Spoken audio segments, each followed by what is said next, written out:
Assalamu alaikum. Tamani Donisa, Parashada luuqada ingiriiska. Ku soo dhawaada YouTube channelkeena oo horma.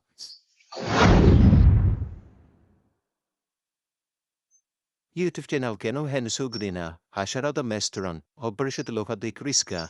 Waxaynu sameynaa qaybo qaybta naxwaha, qaybta casharada oo sheekisayda. Maanta waxaynu qaadanaynaa casharkeena toddobaad qaybta naxwaha luuqada ingiriiska. Pause for adjective syphalancia. Pause for adjective syphalancia. Inta hoos ku qoran waxaa la isku yiraahdaa pause for adjective syphalancia. Tusaale maid waa keyga, maid keyga, yo kaada, owa keena, theya kooda, ha keeda, arto kornisa, ha alada, ha keeda, iskiisa, detiskeeda, ama kiisa, etiskeeda, ama kiisa haywana. Sidoo kale waxaana si qaadanaynaa positive adjective waa sifir lahaashiya. Qaabkan aygan haway waa qaabaha jumladaha loo sameeyo. Isla casharkii ayaa ku dirnaa qaabka jumlad loo sameynaa. Tusaale la isku dirdaraa marka isku dirtid waxaa noqonaa jumlad ama hadal xoogaa dheer.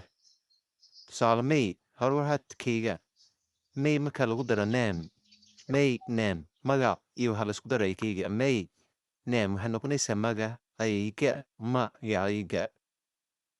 Your mobilkaaga, or house, gurigeena, their farm, beertooda, her shop, dukaankeeda, his car, gaarigiisa, it is hall, godkeeda ama godkiisa oo haywaana. It is hall, godkiisa. Positive adjective sifa lahaashiya waxaa ku dirnaa wida casharkeena qaybtaas. May name magacayga, your mobilkaaga. Yo waxaa loo isticmaalaa kiina ama kaada. Tusaale yo mobilkaaga. Yo mobilkin waa dhihi kartaa. Our house gurigeena. Their farm beertooda.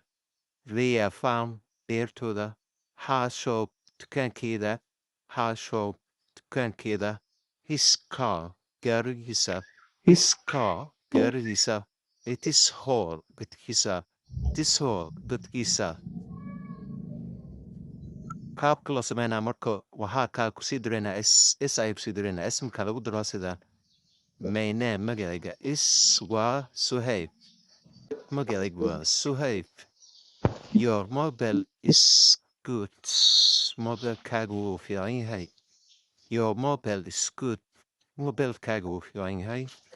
Our house speak gurigeena wuu weyn yahay. Their farm is beautiful. Beertooda way qurxan tahay. Beertooda is beautiful way qurxan tahay. Her shop dukaankeeda is small waa mid yar. Her shop is small dukaankeeda wuu yar yahay. His car is expensive. Gaarigiisa waa mid qaali ah. His car is expensive. Gaarigiisa waa qaali.